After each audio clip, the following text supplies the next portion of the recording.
bonjour à tous. En mai prochain, les populations de 28 ou 27 pays, on ne sait plus très bien, vont voter pour les élections européennes et choisir ainsi en quelque sorte quelle Europe ils veulent pour demain. Pour aujourd'hui déjà, mais surtout pour demain. C'est la raison pour laquelle, dérogeant à sa tradition, plutôt que de mettre un pays à l'honneur, le Salon du Livre Paris a choisi cette année de mettre tout un continent, l'Europe. Et le prétexte était trop beau pour que nous y résistions. C'est donc la raison pour laquelle KTO a installé son plateau au milieu du square Religion. Je tiens d'ailleurs au tout début de cette émission à remercier déjà les exposants que nous avons largement dérangés pour installer nos caméras et qui ont eu la gentillesse de nous accueillir. Alors nous allons parler de l'Europe ici avec nos invités. Chantal Delsol, bonjour. Bonjour. Vous êtes philosophe, vous dirigez l'Institut Hannah Arendt, qu'on appelait aussi Centre d'études européennes. Vous avez contribué à la rédaction, à la signature de la Déclaration de Paris, il y a quelques mois de cela maintenant, avec d'autres philosophes, sous-titré « Une Europe en laquelle nous pouvons croire ». Vous étudiez l'Europe depuis des années. Merci d'avoir accepté notre invitation. Avec nous également l'historien Antoine Arjakovski. Bonjour Antoine. Bonjour. Vous êtes co-directeur du département politique et religion au Collège des Bernardins, directeur de recherche. Et vous menez depuis 2 ans un séminaire, peut-être pouvez-vous nous en dire un mot sur l'Europe? Absolument, au Collège des Bernardins avec le père Jean-Baptiste Arnaud. En fait, ça fait même depuis 5 ou 6 ans qu'on travaille sur l'Europe. Dans un premier temps, on a travaillé sur l'histoire de l'Europe et là, depuis 2 ans, sur l'avenir de l'Europe. Du coup, on a publié un livre, Retrouver le goût de l'aventure européenne, avec des propositions très concrètes pour défendre la civilisation européenne. Aujourd'hui, on comprend que la civilisation européenne est menacée et donc comment faire pour la défendre? Voilà, on aura l'occasion évidemment d'en reparler dans cette émission. Avec nous, Philippe Segretin, bonjour. Bonjour. Vous connaissez bien Antoine Arjakovski puisque vous avez collaboré notamment dans ce séminaire des Bernardins. Vous êtes administrateur des Semaines sociales de France, mais aussi rédacteur d'un appel de l'ICSE pour l'Europe. L'ICSE, c'est l'initiative des chrétiens pour l'Europe. Tout à fait. Tout à fait. Je connaissais jusqu'ici l'Europe à travers mes activités professionnelles pendant de longues années dans de très nombreux pays. Et puis le moment de la retraite venu, j'ai été happé par les semaines sociales qui m'ont demandé de faire passer ma connaissance pratique de différents pays européens à une réflexion sur le rapport entre le politique et le spirituel à propos de l'Europe. Alors merci à tous les trois d'avoir accepté de nous consacrer un peu de temps aujourd'hui. Avec nous également Vincent Montagne. Bonjour Vincent. Bonjour Philippine. Vous êtes le président du syndicat national des éditeurs, l'organisateur ici du Livre Paris. C'est vous qui nous recevez en quelque sorte. Vous êtes aussi, je le précise, comme on le fait dans la presse hebdomadaire nationale, par ailleurs président de KTO. Vincent, l'année dernière, le salon Livre Paris, 165 000 visiteurs, plus 7%. Est-ce que vous espérez encore augmenter cette année ? Nous espérons toujours que le livre attire, donc on aimerait bien qu'il y ait plus de monde encore. Bien sûr, il y a des week-ends un peu compliqués, les gilets jaunes, mais la météo n'est pas formidable et donc nous espérons que les gens viendront ici acheter des livres et surtout venir aux rencontres, puisqu'il y a 300 rencontres et tables rondes. On rencontrera des prix Nobel de littérature, des auteurs, et sur des thèmes aussi passionnants que justement l'Europe et son histoire et la construction européenne. Pourquoi avoir choisi l'Europe en dehors de cette échéance de calendrier, mais qui arrive somme toute assez régulièrement? Elle arrive régulièrement, mais on avait dans l'idée qu'il y a une forme d'incompréhension sur ce qu'est l'Europe, la civilisation européenne, son histoire. Et chaque fois, depuis 1 an que je parlais avec des auteurs, ils disaient « si c'est ça, je viens ». Et cette idée de faire, alors il y a 3200 auteurs qui viennent, mais il y a 60 auteurs européens, non français, qui viennent parler sur l'Europe. Et je pense que j'ai dit à quelques hommes politiques, non des moindres récemment, que l'Europe était une affaire trop sérieuse pour la laisser aux diplomates et aux politiques, et je le crois vraiment. Je pense que cette histoire européenne, elle mérite qu'on se rappelle qu'elle a construit une civilisation exceptionnelle. Ce salon, c'est un lieu de rencontre, vous venez de le souligner, c'est un événement culturel aussi. Derrière cela se pose évidemment chaque année la question de nos contemporains lisent-ils de plus en plus, de moins en moins? Comment donner le goût de la lecture? Après nous avoir quittés, vous allez aller parler devant des collégiens. Est-ce que c'est aussi une occasion de familiarité avec le livre? Eh bien, contrairement à ce qu'on pourrait penser, les jeunes lisent de plus en plus. Donc il y a une accélération du nombre de, non pas forcément du temps de lecture, mais du goût et du désir de lire. Probablement que beaucoup de jeunes sont un peu rebutés aussi par la longueur des livres, donc il y a aussi des initiatives pour faire des livres plus courts. Mais il y a beaucoup de créations éditoriales, il y en a de plus en plus. Les rentrées littéraires sont de plus en plus nombreuses, on parle même de surproduction. Mais bon, à toutes les époques, on a parlé vraiment de surproduction, donc il faut être raisonnable sur ce thème, parce que aussi tout le monde veut écrire. Donc même l'auto-édition est une très bonne chose, c'est-à-dire qu'elle permet à des gens de s'exprimer. Et les études américaines montrent avec grand intérêt que le droit de vote et l'exercice du droit de vote est lié exactement à ceux qui lisent. Il y a 30 points d'écart de l'exercice du droit de vote entre ceux qui lisent et ceux qui ne lisent pas dans les grandes élections américaines. Donc je pense que la lecture permet de se forger vraiment une liberté intérieure, une décision et une implication dans la vie sociale et la vie politique.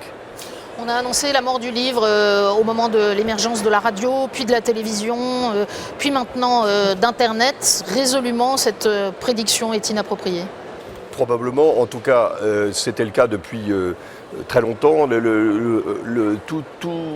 Tout média commence par un écrit. Un journaliste écrit, un scénario de film, c'est d'abord un écrit.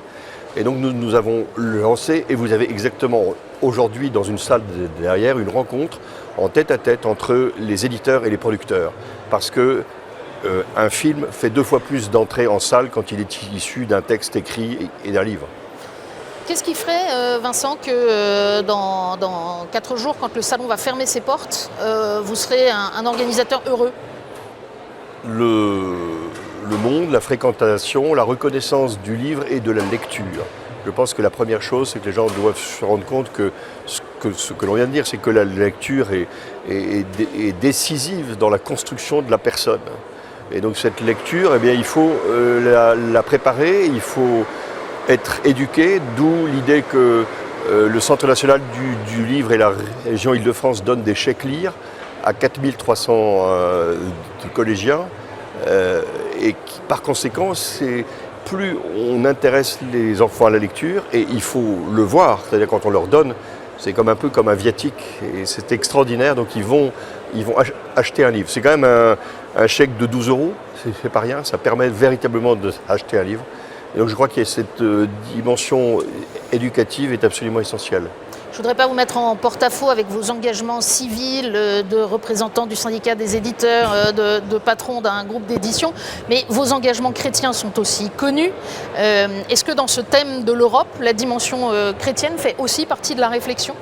Je pense qu'on a essayé de nier dans son histoire la dimension de civilisation chrétienne. Je pense que moi je repars toujours des Grecs, des Romains, de l'époque médiévale, et je pense que si on ne comprend pas cet élan européen, on passe à côté de toute la construction européenne. Oui, je pense qu'il y a un continuum absolu qu'il faut essayer de retrouver pour comprendre ce qui fait qu'après avoir surmonté des crises graves, après la Seconde Guerre mondiale, c'est la logique du pardon entre les peuples qui a présidé à la construction européenne. Et ça n'a pas été simple. Donc c'est un acquis qu'il faut absolument préserver et amplifier. Il faut retrouver le sens de l'aventure européenne. On va en parler avec nos invités. Vincent, on va vous rendre à vos obligations nombreuses d'organisateurs de ce livre Paris 2019. Merci beaucoup d'avoir été avec nous. Merci à tous. Alors, Vincent nous le disait à l'instant, il y a un continuum historique qu'il s'agit de ne pas oublier, qu'il s'agit peut-être même de se réapproprier. Ça fait vibrer l'historien qui est en vous, Antoine. Complètement. Et je crois que c'est une prise de conscience qui n'est pas uniquement de la part des chrétiens, mais aussi de la part de la société. C'est pour ça que les journées du patrimoine attirent autant. C'est pour ça que le président Macron, quand il est venu au Collège des Bernardins, a parlé de la sève chrétienne de l'histoire européenne. Donc je pense que c'est important de se réapproprier l'histoire, mais simplement il faut trouver la bonne méthode pour le faire. Jusqu'à présent, on n'arrivait pas parce qu'on avait des histoires nationales de l'Europe. Et nous, ce qu'on a proposé, c'est de croiser les regards de telle façon à ce qu'on puisse aller au-delà d'une simple approche nationale du patrimoine européen. Si on a cette méthode-là, des regards croisés, qui acceptent de dire, ben là on n'est pas encore tout à fait d'accord sur la place de Charlemagne, la place de Napoléon, mais on peut trouver... La nationalité de Charlemagne déjà, Déjà, pour commencer, mais ça a des conséquences, disons, politiques très importantes. Bien entendu, l'héritage, finalement, tout le deuxième millénaire entre la France et l'Allemagne, ça a été de savoir qui est le véritable héritier de Charlemagne. Donc, si des historiens allemands et français ont réussi à dépasser cette fausse théologie politique qui consistait à dire qu'on est l'unique héritier de Charlemagne, soit à Aix-la-Chapelle, soit à Paris. Je pense à la statue de Charlemagne en face de Notre-Dame, qui a été construite à la fin du XIXe siècle. On a réussi à le faire grâce à des regards croisés, grâce à cette attitude d'ouverture dont parlait Vincent Montagne, parfois de pardon. Et je crois que c'est très nécessaire pour d'autres pays en Europe. Avec Chantal Delsol, on travaille aussi sur l'Europe centrale, l'Europe médiane. Je travaille beaucoup sur la Russie et sur l'Ukraine, deux pays en guerre, parce qu'ils ont la même approche d'une vision théologico-politique uniquement exclusiviste. Voilà. Les chrétiens permettent l'ouverture du regard et donc le pardon. Et c'est ça qui permet de construire une Europe qui soit voilà, ouverte, plurielle et en même temps cohérente par rapport à ce passé de civilisation judéo-chrétienne. Et en vous entendant, on pourrait s'interroger sur est-ce que la logique ultime de ça, c'est l'abolition du sentiment d'appartenance nationale? Pas du tout. Pas du tout. Nous, justement, ce sur quoi on travaille avec toute l'équipe, y compris des Semaines sociales de France, de l'Institut Jacques Delors et bien d'autres partenaires européens, on s'est rendu compte que pour défendre la civilisation européenne, il faut revenir aux fondements. Et les fondements, c'est le sens de la personne. La personne, ce n'est pas l'individu, comme on le croit, c'est l'individu, certes, sujet de droit, mais qui ne peut s'accomplir que par autrui, au nom du bien commun. Ça, je crois que c'est très important. En Europe médiane, centrale, orientale, on a insisté sur la communauté, mais pas sur l'individu. En Europe occidentale, on a insisté sur l'individu, mais pas sur la communauté. Aujourd'hui, il y a un kairos, il y a un temps qui demande à ce qu'on joigne les deux, l'individu sujet de droit et la communauté. Et donc, si on intègre ça, alors on pourra avoir une appartenance sociale, nationale, et européenne, parce que la personne, c'est justement cette ouverture par degré qui intègre les communautés. Et la communauté nationale est absolument indispensable. Là-dessus, je suis parfaitement d'accord avec Chantal Delsol. Chantal Delsol, vous avez le sentiment, comme Antoine Arjakovski, que le Kairos, le moment favorable, c'est maintenant pour l'Europe? Bah, écoutez, j'aimerais bien l'espérer. Bien sûr, je suis entièrement d'accord avec ce qu'il dit et j'espère que ce qu'il dit sera vrai ou est déjà vrai. Mais pour l'instant, ce que je constate quand même, c'est que, à mon avis, nous ne sommes pas sur ce chemin parce que nous avons d'un côté ce que vous avez appelé l'exclusivisme, et bien sûr en parlant de la Russie, disons une sorte de nationalisme qui est de l'exclusivisme, on est bien d'accord, mais qui au fond est développé parce qu'il y a en face non pas un espoir de joindre l'individu et la personne, comme vous dites, mais ce que j'appellerais une passion du vide, c'est-à-dire la passion de la historique, c'est de la non-histoire, la suppression des racines chrétiennes. Enfin, il faut, dès qu'il y a un tout petit moment où il faudrait parler de l'histoire, comme par exemple mettre des auréoles derrière les saints sur certaines monnaies, il y a des discussions des débats absolument hystériques dans les assemblées européennes pour supprimer ça. Donc si vous voulez, il y a ce que j'appelle une passion du vide qui évidemment développe en face cet exclusivisme. Donc on a actuellement une lutte entre des nationalismes qui se développent de plus en plus, d'ailleurs c'est pas seulement en Russie, hein, mais dans bien d'autres pays, parce que nous avons, et je le regrette beaucoup, nous avons développé au sein des institutions européennes une sorte de néant des références, de néant du passé, de refus de la mémoire, un désir de... Mais aussi peut-être de refus des particularismes, c'est-à-dire un des reproches que les citoyens font à l'Europe. Parce que tout particularisme est considéré comme discrimination. Donc dire qu'on est chrétien, c'est discriminant vis-à-vis des musulmans. Donc on ne peut plus rien dire, si vous voulez. On ne peut plus qu'être universaliste, cosmopolite, donc être pour tout le monde et pour personne, et surtout nous-mêmes n'être rien. A contrario, Et ça, c'est tout de terrifiant, même quoi. la perception que d'autres ont de l'Europe. Je repense à Recep Tayyip Erdogan qui dit l'Europe c'est un club chrétien. Ben, ça dépend. Il y a beaucoup d'immigrés qui viennent en Europe. Les Allemands le racontent beaucoup en disant, nous, ce qui est bien en Europe, c'est que comme il n'y a pas de culture, on peut s'installer avec notre culture. Tout est possible puisqu'il n'y a pas de culture là-bas.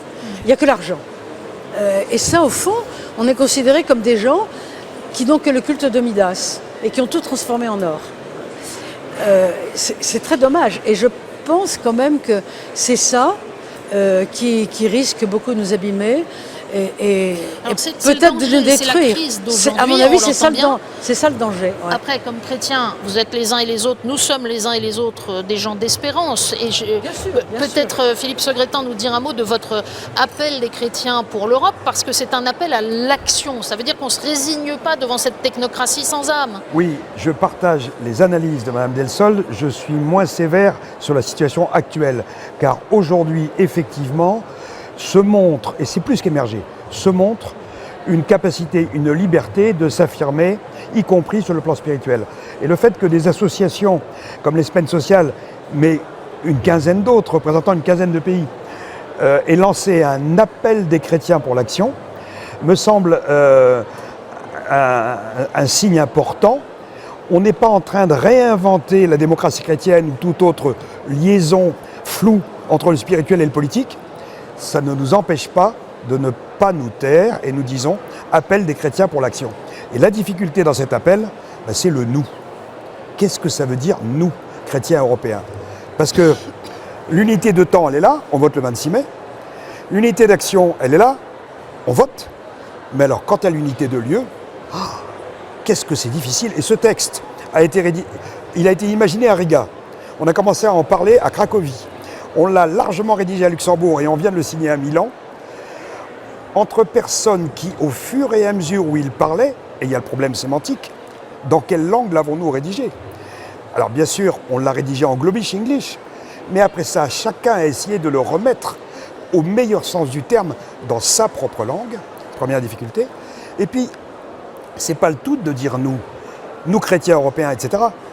Mais nous avons, il suffit de regarder notre dialogue avec les Croates ou les Slovènes, un rapport entre le spirituel et le politique radicalement différent. Nous avons un rapport avec la nation très différent.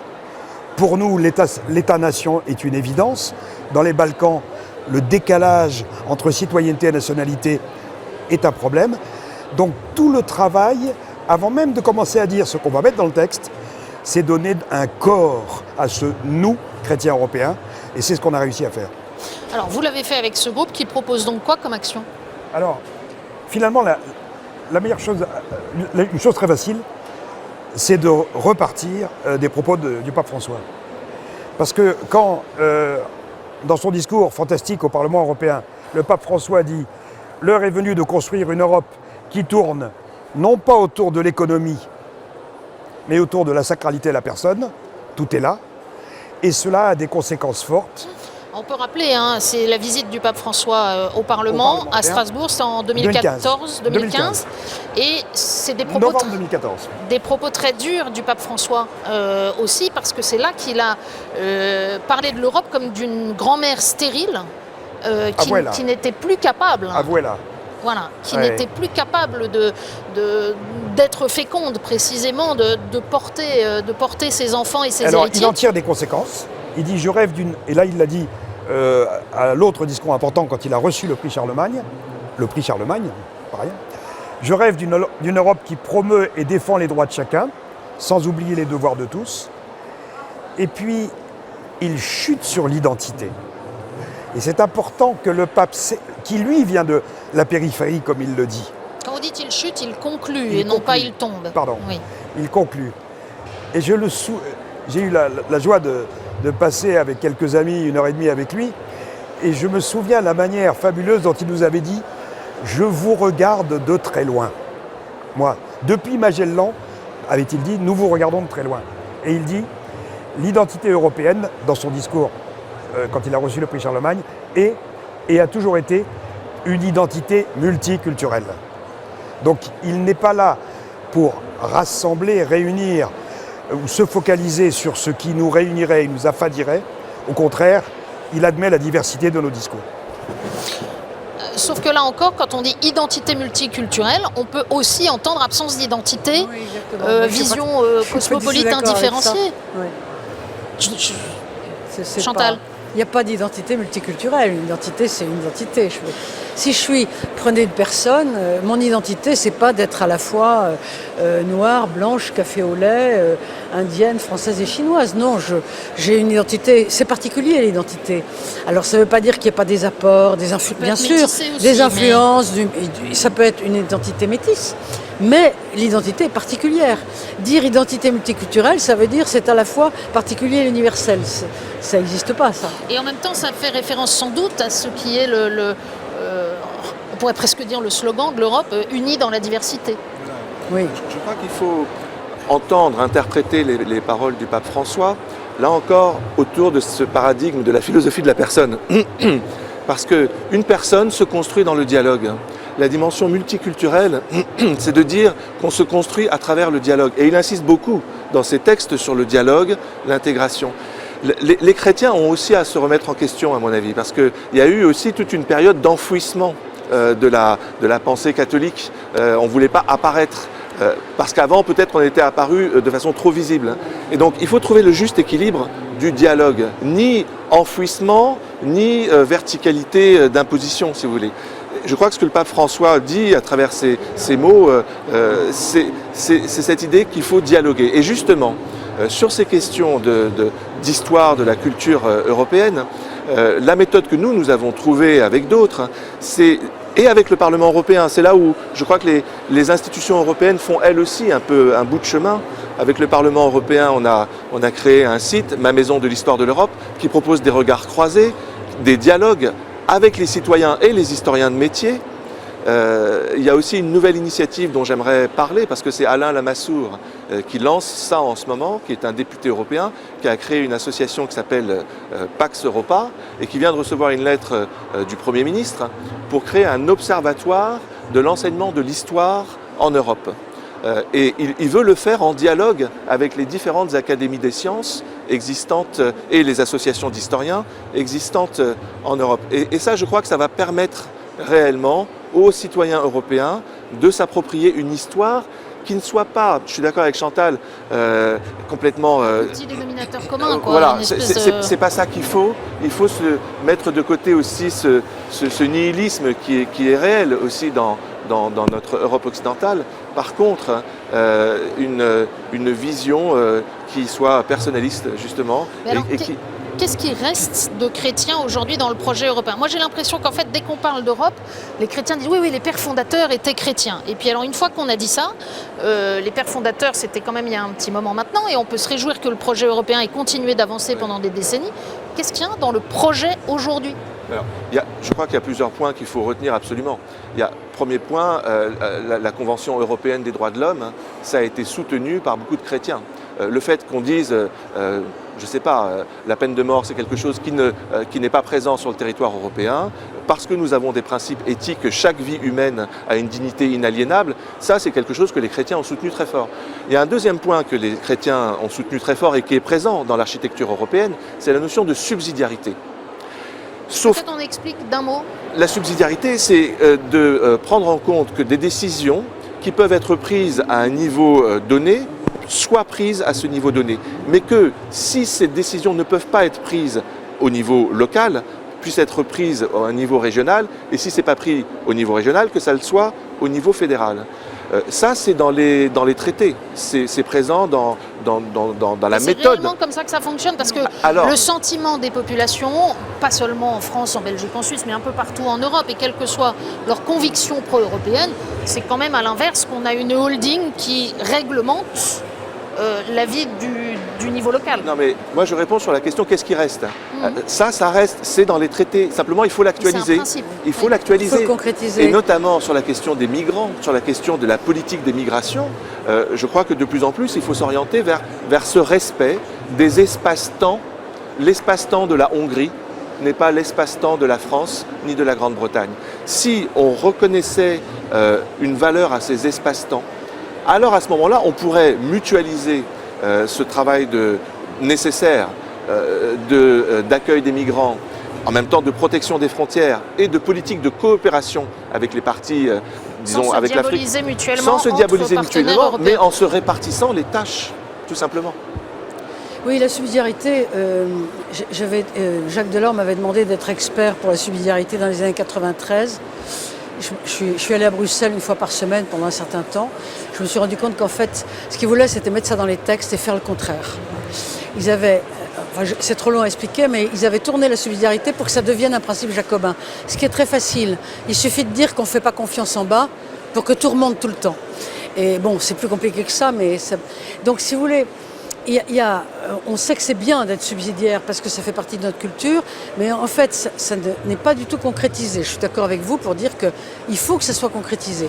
Et vous parlez de l'immigration, et ça me paraît encore plus important pour la question de l'immigration, de concrétiser la subsidiarité. Pourquoi ? Parce que la question de l'immigration, qu'on considère comme un drame, est en fait une tragédie. C'est pas pareil. Un drame, c'est une situation compliquée dans laquelle on sait où est le bien, il faut y aller, c'est difficile. Par exemple, je dois me sacrifier pour ma patrie, c'est un drame, mais je sais ce qu'il faut faire.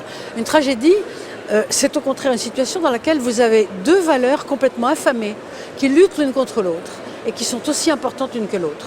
À savoir, dans le cas de l'immigration, c'est une tragédie parce que vous avez d'une part l'identité de la culture, qui veut absolument se préserver parce qu'elle ne doit pas mourir, et d'autre part, la solidarité évidente vis-à-vis de gens qui réclament un refuge et qui ont droit à un refuge à toutes sortes de points de vue, du point de vue de la charité et de la justice. Donc vous avez la lutte entre ces deux valeurs qui sont également affamées. Or, quand on se trouve dans une situation de tragédie, ce qu'on ne veut pas tellement admettre concernant l'immigration, parce qu'on ne voit que la solidarité et pas assez l'identité culturelle, quand on se trouve en situation de tragédie, eh bien, c'est une décision entièrement personnelle. C'est un peu comme si, vous ou moi, Philippine, on se disait est-ce qu'il faut que je pratique l'IVG sur moi ou pas ? Situation tragique. Parce qu'il peut y avoir deux valeurs énormes qui luttent l'une contre l'autre. Eh bien, c'est une décision que nous allons prendre en toute conscience, avec notre conjoint probablement, mais en toute conscience. Il n'y a pas une institution qui va venir d'en haut nous dire vous devez faire ça, vous devez faire ça. Ben, pour l'immigration, pour un pays... il y a un encadrement législatif. Oui, bien sûr, mais vous voyez ce que je veux dire ? Pour un pays qui se pose la question d'immigration, il faut qu'il puisse prendre la décision en conscience. C'est pour ça que les Hongrois sont fous furieux contre l'Europe, parce qu'ils disent mais pourquoi est-ce qu'on vient de l'extérieur nous dire qu'il faut prendre tant de personnes, alors que c'est une décision complexe, tragique, que nous devons prendre, nous, en conscience. Mais pour des raisons contraires, les Italiens sont furieux aussi de dire vous rétablissez sans le dire des réflexes protectionnistes et nous qui sommes en première ligne, vous nous laissez tomber pour faire c'est encore plus grave à mon avis pour les Hongrois et les Polonais parce que pour eux, l'identité culturelle, la valeur d'identité culturelle a plus de poids encore que chez nous, pour toutes sortes de raisons historiques. Donc c'est compliqué. C'est la raison pour laquelle on a besoin d'institutions européennes. Ça veut dire les États-nations sont nécessaires. Il faut respecter le niveau des États-nations et respecter le niveau de l'État-nation hongrois en particulier, ou polonais, ou français, ou britannique. Oui.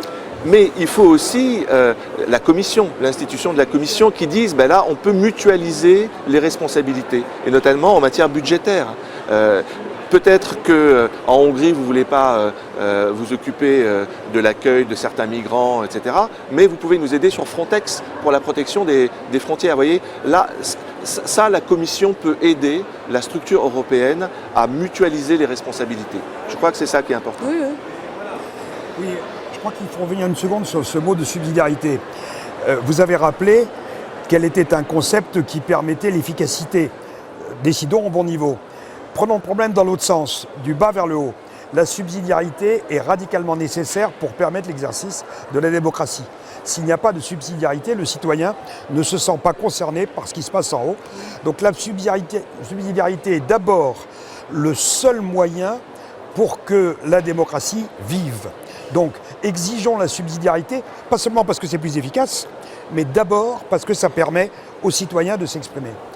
Alors, sur le problème de cette diversité culturelle, identité, je suis frappé d'un conflit entre deux approches. Quand je me promène en Europe, je suis à Cracovie, je suis à Prague, je suis chez moi. L'architecture, l'urbanisme, la manière dont nos villes, la succession des cycles, on voit du médiéval, du gothique, du néo-gothique, du baroque, du classique, on est chez nous. Ça, c'est cette impression qui nous permet de dire oui, l'Europe, ça existe. Et du coup, quand on quitte l'Europe, on s'aperçoit effectivement de cette identité. Et puis, ce dialogue que je viens d'avoir avec des collègues a priori très favorables au dialogue, représentant des organisations chrétiennes, m'a montré que, pour le coup, diversité il y a, et que c'est difficile, il faut énormément de temps pour se mettre d'accord. À commencer par notre rapport entre le spirituel et le politique, qui est radicalement différent d'un pays à l'autre. Et déjà, s'entendre, j'ai le plus grand respect pour la sainte laïcité, le 5e évangile, très bien, et je croyais qu'elle était unique et universelle. En discutant avec mes collègues allemands ou des pays d'Europe de l'Est, je découvre que pour eux, leur ancrage spirituel est majeur dans leur manière de faire de la politique. Il me faut donc l'écouter. Et c'est un exercice difficile, et c'est un exercice qui ne se réduit pas dans un consensus technocratique en haut, c'est un exercice qui ne peut aboutir que si, à côté des institutions, il y a des associations, des partis politiques, des mouvements qui bossent ensemble au niveau européen. Et là, on a un vrai manque. Nos entreprises sont magnifiquement européennes. Nos associations, nos partis politiques, nos modes de travail en dehors du monde de l'entreprise restent profondément locaux. Ça veut dire qu'il faudrait des corps intermédiaires européens ? Il faut des corps intermédiaires européens, ça c'est certain, mais il faut surtout, je crois, aujourd'hui comprendre que jusqu'à présent on a travaillé sur un marché économique, on n'a pas suffisamment travaillé sur la dimension culturelle. Mais parce qu'on a l'impression qu'on n'est pas d'accord justement. Et mais, du coup, oui, mais il faut mettre les choses sur la table. Le budget des institutions européennes pour la culture, c'est 0,001%. Comment voulez-vous créer une Europe de la culture, comme le souhaite le président de la République et d'autres, si on ne met rien du tout sur le budget de la culture? Et on ne le fait pas parce que, bien entendu, les États-nations considèrent, mais attention, vous n'allez pas manger mon patrimoine national. Si on a cette approche que propose Philippe, c'est-à-dire de se rendre compte qu'il y a un baroque qui dépasse Prague ou Varsovie, qu'il y a une culture classique, moderne, voire post-moderne, qui dépasse les frontières de la France et du Collège de France, qui a une culture spirituelle, écuménique. Alors, à ce moment-là, il peut y avoir des dialogues entre les Britanniques et les Allemands, entre les Français, les Portugais, etc. Et tout en préservant l'héritage national.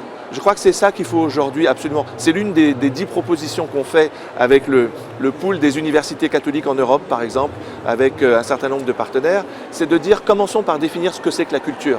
Nous n'avons pas de consensus actuellement, ni en France, ni en Europe, sur ce qu'est la culture. Commençons par dire, c'est quoi la conscience classique? C'est quoi la conscience moderne? C'est quoi la conscience postmoderne?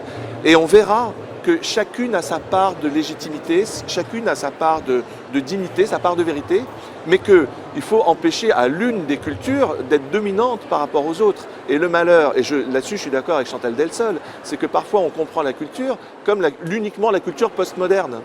La culture qui s'associe à une vision nihiliste des choses, qui choque terriblement les Européens de l'Est. Donc disons, ben voilà, oui ça existe, il y a les postmodernes, mais pas que. Et c'est pour ça qu'au Bernardin en particulier, on travaille avec Europa Nostra, cette association qui privilégie tout le patrimoine culturel européen, incluant la dimension médiévale. C'est pas normal, par exemple, que le musée d'histoire européenne à Bruxelles ne parle absolument pas de l'histoire médiévale européenne et commence avec la Révolution française.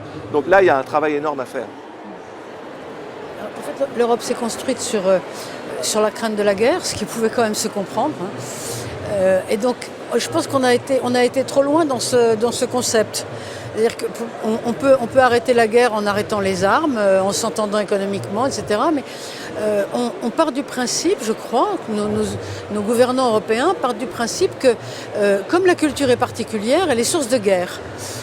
Et par conséquent, la seule chose qui ne soit pas vraiment source de guerre, c'est la matière, l'argent, la matière. Parce que l'argent, forcément, c'est neutre. Hein. Donc, on ne parle que de ça, on ne compte que là-dessus, parce que la culture, ça vous particularise forcément. Si moi je dis que je suis chrétienne, ça me particularise par rapport à d'autres, d'où l'importance du dialogue dont vous parlez. Mais c'est beaucoup plus difficile d'instruire le dialogue entre des cultures particulières, donc qui peuvent être source de guerre au départ, que de dire finalement il n'y a que l'argent, parce qu'au moins l'argent est neutre, voilà 100 francs, c'est 100 francs entre toutes les mains. Et au fond, c'est ça notre problème, je pense.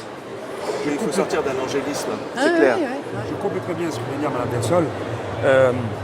On a beaucoup salué le pragmatisme des pères fondateurs. Ils ont démarré par l'économie parce que c'est ce qui a permis. Oui, Bon, c'était ce très qui était bien. plus pacifiste. Hein.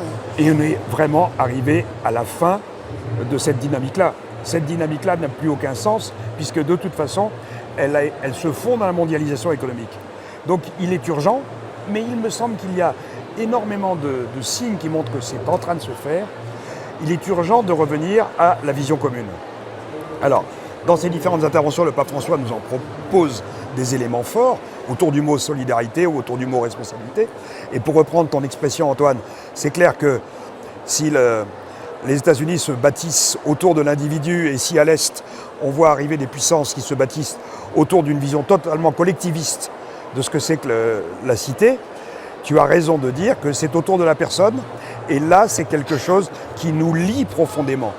Là, malgré notre diversité des modes d'expression, il est facile de débattre avec des hommes de l'Est ou de l'Ouest.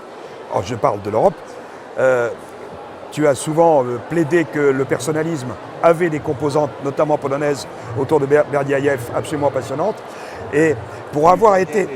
Il est russe, mais c'est en Pologne qu'il a été entendu. Pour avoir été parlé de personnalisme à Gdansk il y a 2 mois, j'ai été frappé de ce que nous avions en commun une vision du rapport entre l'homme et la cité. Et ça, ça nous fait quelque chose de très différent de ce qui se passe aux États-Unis ou en Asie. Soit, mais pardonnez-moi de redescendre au niveau un peu terre-à-terre des journalistes, qui la porte cette vision? Parce que quand on parle religion, quand on parle famille, quand on parle du rapport précisément entre l'individu et la société, choix de société, on a l'impression que non seulement il y a des désaccords très structurants, très profonds entre les membres, entre les populations des pays membres, mais par surcroît, on a l'impression que le débat est impossible, précisément parce qu'il génère un surcroît de tensions. Je crois qu'il faut accepter ces tensions. Par exemple, le président Macron a parlé d'un nouvel humanisme, d'une nouvelle renaissance. AKK, j'oublie toujours son nom, Annegret Kramp-Karrenbauer, dit qu'il faut surtout respecter le niveau local. Bon, c'est très bien, discutons-en et essayons d'avancer sur des questions très, très concrètes. Je suis d'accord avec Chantal Delsol sur le fait qu'il faut sortir d'un certain angélisme. Et donc, sur la question, par exemple, de la sécurité, réfléchir à ce que ce nouvel humanisme dont on parle pour l'Europe soit aussi l'occasion de parler de sécurité européenne, voire d'armée européenne. Mais la vision proprement européenne, à mon avis, doit quand même d'intégrer cette idée que la paix est notre bien commun et que nous devons travailler en priorité sur la paix. Le grand succès de la construction européenne, qui n'est pas dû uniquement aux institutions européennes, qui est dû aussi au parapluie américain, mais qui est dû aussi aux institutions européennes, c'est d'avoir préservé la paix. Donc travaillons à ça. Et comment le faire? Je crois qu'il faut de plus en plus, c'est l'une des propositions aussi de notre livre, d'associer la société civile, d'associer toutes les communautés, y compris les communautés religieuses. On va avoir une réunion le 3 avril au Collège des Bernardins, on va dire le rôle de l'Église catholique dans la construction de la paix partout dans le monde. Et ça, c'est pas tellement entendu. La région Normandie sera là pour l'entendre et je m'en réjouis. Les populations civiles sont celles qui souffrent le plus de la guerre. Donc il faut associer la société civile et il faut les aider à un niveau institutionnel, pourquoi pas en créant un commissariat à la paix. On a des ministères de la Défense, on a des ministères des Affaires étrangères, on n'a pas de commissariat à la paix qui prépare les enfants, qui prépare les étudiants avant les conflits, pendant les conflits, après les conflits. C'est une vraie science. Antoine, je suis convaincu que c'est important et vous soulignez le rôle de communautés comme Santé Gidio qu'on pourra entendre au Bernardin, mais est-ce que vous croyez vraiment que la création d'un commissariat à la paix est de nature à motiver ceux qui nous regardent là, comme se sentant partie prenante pour le projet européen, pour le construire ensemble, pour savoir... On a l'impression au fond qu'il s'agit d'élections qui vont se finir en choix partisans pour savoir quel groupe, à quel parti on va donner une prime en lui octroyant un nombre de sièges au Parlement européen. Et puis voilà. Je ne crois pas, Philippine. Je crois que les gens Comment susciter un engagement en faveur d'un projet européen, y compris dans un débat qui peut être ardu parfois entre des visions différentes? En proposant des idées, Et ça, c'est une idée, à mon avis, qui est importante parce que les citoyens, on le voit partout en Europe, ils veulent participer à la vie politique. La démocratie représentative, c'est important, mais ça n'est pas suffisant. Il faut l'associer à une démocratie participative. Et comment faire participer? En proposant des idées où les citoyens sont associés. Et un commissariat à la paix permet de soutenir toutes les initiatives de construction de la paix. En France, il a fallu attendre 2018 pour que se crée un forum mondial de la paix à Caen. Et ensuite, ça a été repris par le président Macron à Paris. Mais c'est incroyable d'avoir attendu ça pour créer une ouverture à la société civile pour soutenir toutes les initiatives de paix en Europe et dans le monde. Les élections du mois de mai vont peut-être nous montrer des choses dramatiques. Et c'est vrai que les sondages aujourd'hui donnent à des discours anti-européens un poids de l'opinion publique, en tout cas en France, qui me stupéfie. J'ai entendu hier la porte-parole bien connue des discours les plus anti-européens. J'étais très très étonné que son discours reçoive à la fin de l'émission un tel niveau d'approbation. Pour autant, j'ai été vraiment très très surpris, choqué par ce qu'elle disait. Je n'imaginais pas que 43% des auditeurs... pour moi, ça a été un choc. Pour autant, il y a des choses importantes. Quand les chrétiens disent « nous chrétiens » et s'expriment sur l'Europe, on attendait tous, et ils l'ont fait, à ce qu'ils parlent, solidarité, et Laudato si aidant, protection de la planète. Il était beaucoup moins attendu que dans un discours, un texte qui commence par « nous chrétiens » de 15 pays différents, on dise « une Europe qui protège » signifie également une intégration plus étroite des politiques de sécurité et de défense. Donc aujourd'hui, des associations qui se réclament chrétiennes, européennes, disent intégration des politiques de sécurité et de défense. On commence à entrer dans le dur, c'est-à-dire qu'on n'est plus dans les bons mots. Il y a des gens qui disent, alors maintenant il faut en trouver les traductions politiques au Parlement, et je suis incapable de vous dire ce qui se passera dans 2 mois. Je peux dire que déjà des chrétiens engagés, chacun dans leur pays, disent sécurité, défense, il faut y aller. Moi aussi j'ai écouté cette émission, effectivement ce qui était sidérant c'était les approbations en bas qui sortaient. Et je pense que s'il n'y en avait pas tant eu, ils ne les auraient pas montrées. Donc c'était effectivement assez impressionnant. Il me semble quand même que s'il n'y avait pas ce que j'appelle vraiment une idéologie européenne au niveau de l'institution, que j'appelle humanitarisme, parce que c'est plus de l'humanisme, hein, c'est vraiment de l'humanitarisme postmoderne, complètement intolérant. Je pense qu'on aurait moins de problèmes. Ce qui se passe, c'est que nous avons ce qu'on peut appeler une idéologisation de la tradition ou du nationalisme chez ce qu'on appelle le populisme. Bon, j'aime pas tellement utiliser ce mot parce que c'est une injure en fait, qui n'est pas revendiquée par les acteurs. Mais bon, appelons ça illibéralisme si on veut. Donc il y a une sorte d'idéologisation de la tradition là ou du nationalisme, mais aussi parce qu'en face, il y a une idéologie postmoderne qui est absolument intolérante. Enfin, lorsque vous voyez Macron qui parle de lèpre populisme, imaginez bien quand même que historiquement, regardez uniquement le XXe siècle, quand on parle de son adversaire avec des noms d'animaux ou de maladies, hein, c'est que l'adversaire n'est plus un adversaire mais un ennemi. Autrement dit, vous avez une sorte de radicalisation de l'ennemi en face qui évidemment fait monter les 2 extrêmes. Donc il faut d'abord se poser cette question, et la question elle se pose pas seulement du côté des populistes qui sont parfois cinglés, toujours extrêmes, souvent ridicules, etc. Il faut se poser la question aussi du côté de l'idéologie humanitariste qui est installée dans les institutions européennes et totalement intolérante et qui vous marginalise tout le reste. Donc il est là le problème, il y a une espèce de guerre qui est en train de monter. Vous voyez ? C'est une objection à ce que disait Antoine tout à l'heure. C'est aussi ce sentiment chez beaucoup qu'on voit dans les études et les sondages qui sont menés que l'Europe s'étant auto-attribué le rôle du camp du bien, et je parle de l'Europe au sens des institutions européennes, eh bien tous ceux qui ont des désaccords sur tel ou tel aspect rentrent dans une situation de conflit et de rejet. Je partage cette analyse. Et la première chose qu'on raconte encore une fois dans notre livre, c'est qu'il faut sortir du manichéisme.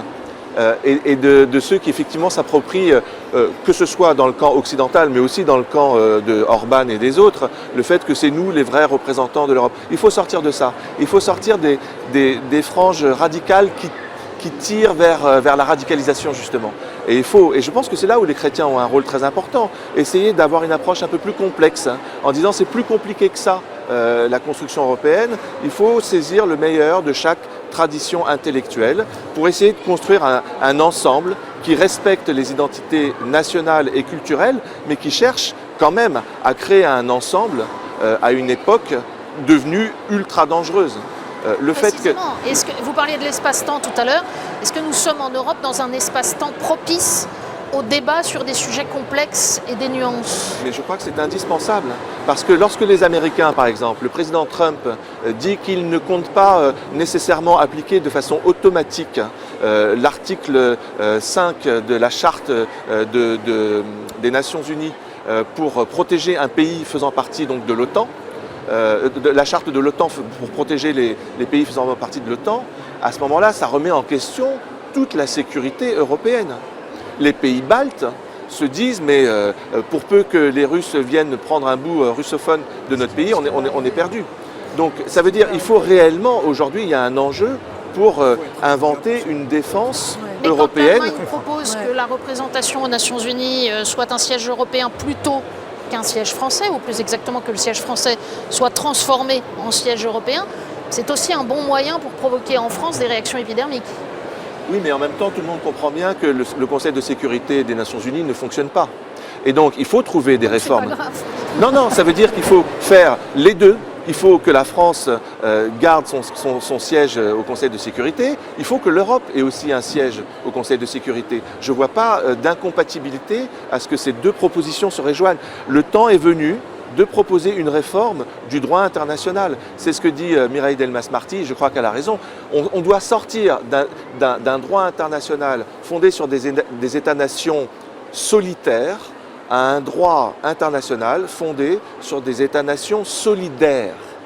Et l'Europe peut montrer le chemin aux Nations Unies et à l'ensemble du monde. Je crois qu'on a une responsabilité et c'est maintenant qu'il faut le faire. Sinon, demain, on n'aura peut-être plus la possibilité, malheureusement. Il nous reste quelques minutes avant de conclure cette émission.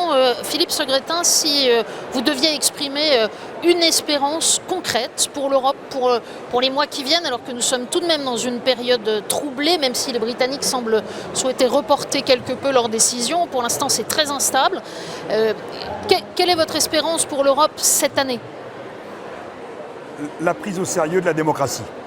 L'Europe, et le Brexit le montre, est très très mal parti si le peuple européen ne s'en empare pas. Et donc, rédiger un appel pour les prochaines élections, ça a un sens profond.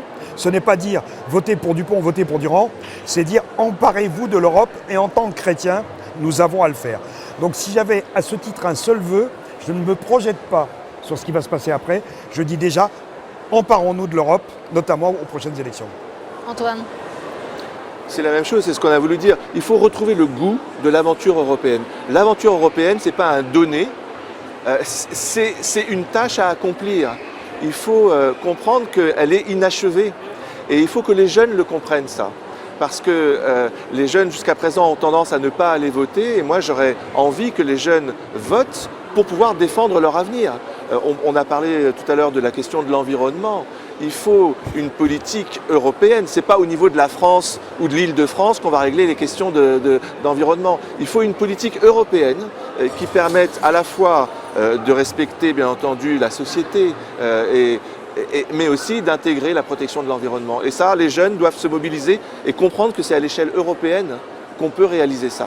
C'est presque une étape de nouvelle fondation, comme on a appris dans nos études, la fondation de la communauté européenne du charbon et de l'acier, puis de la communauté des États de l'Union européenne, etc. Vous appelez à une nouvelle étape? Oui, j'appelle à une nouvelle étape, tout en intégrant ce que dit Chantal Delsol et beaucoup d'autres, à savoir qu'il faut respecter l'étage des États-nations et pour ça, avoir des fondements philosophiques plus forts. Je crois que là, pour être ferme par rapport à toutes les menaces qu'on voit aujourd'hui contre l'Europe, il faut une philosophie plus forte. Chantal. Moi, j'espère qu'un dialogue pourra s'instaurer, comme vous l'avez dit, et qu'on écoutera tout le monde. Parce qu'on écoutera tout le monde au lieu d'injurier ceux qui ne sont pas d'accord avec ce qu'il faut dire. Et je pense que dans ce cas, on pourrait arriver vraiment à quelque chose. Parce que moi, l'Europe, j'y crois. C'est l'institution qui est inquiétante aujourd'hui. L'Europe en tant que telle, bien sûr, que nous l'aimons. Merci pour ce très beau mot de la fin. Merci à tous les trois d'être venus participer à cette émission. J'invite évidemment ceux qui nous ont regardés, je l'espère avec passion, à poursuivre la réflexion. D'abord avec vos productions, aux uns et aux autres. Alors je ne vais pas pouvoir citer tous vos livres, Chantal, mais on peut citer le dernier, La haine du monde, totalitarisme et postmodernité, publié aux éditions du Cerf. C'était en 2016, me semble-t-il. Et puis de nombreux livres sur l'Europe. Alors pour le coup, c'est facile si l'on en cherche dans votre bibliographie.